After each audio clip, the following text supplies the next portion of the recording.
For our current unit, community and the individual, we started out with having students talk with one another and get other people's perspectives. And this was inspired by something that was actually done in high schools in New York, where two sets of schools came together and talked about their lives. And though the schools were really different, the students in that setting found out that they had a lot in common.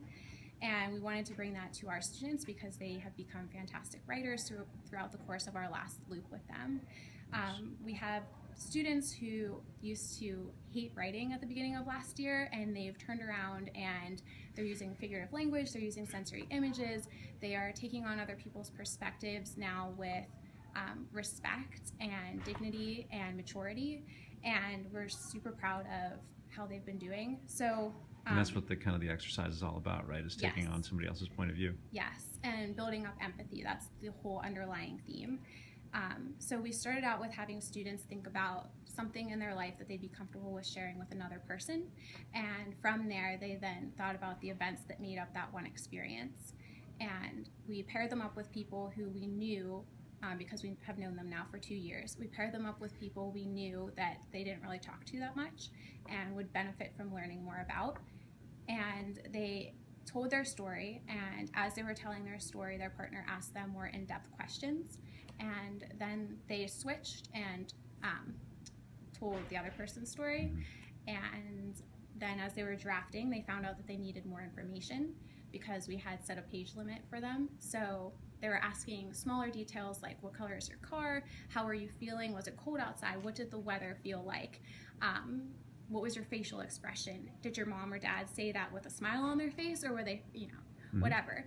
And they were adding that into their stories. And as a result, the once awkward conversations became very fluid, and they've grown together in this experience and have since found a respect for one another, which has been really cool. Right, and you mentioned earlier that you had two kids that didn't particularly want to work together to begin with, and now they have this really nice, story. Yes, these two kids did not want to work together, had to sit down with them and mediate between their original interview process, but then they called each other outside of school, were able to connect. Wow.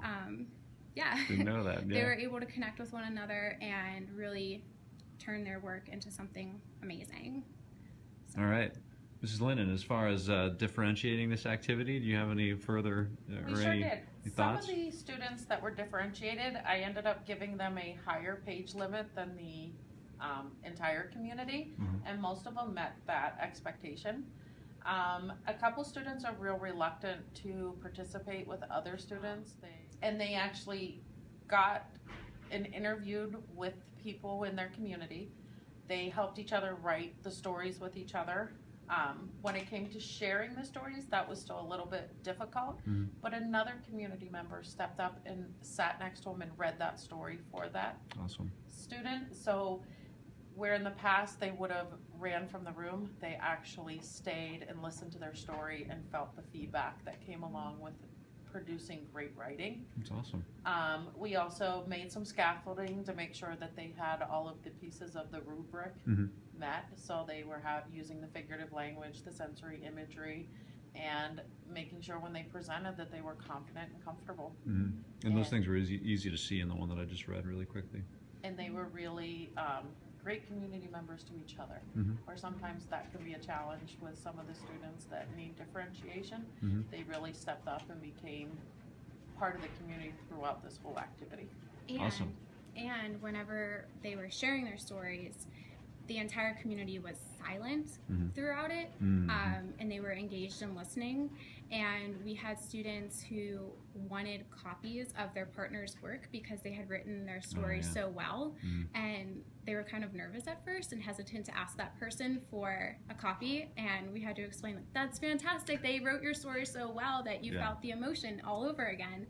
And so as a result, we had a lot of boosted self-esteem as far as their writing goes, and just really, I don't know, they're world changers. That's Our so kids good. are world changers. What I really liked is that the writers elicited responses from their audience, and they got the laughs that they wanted. They used the sensory imagery. So one of them said that I could smell the bacon cooking by the way you described it.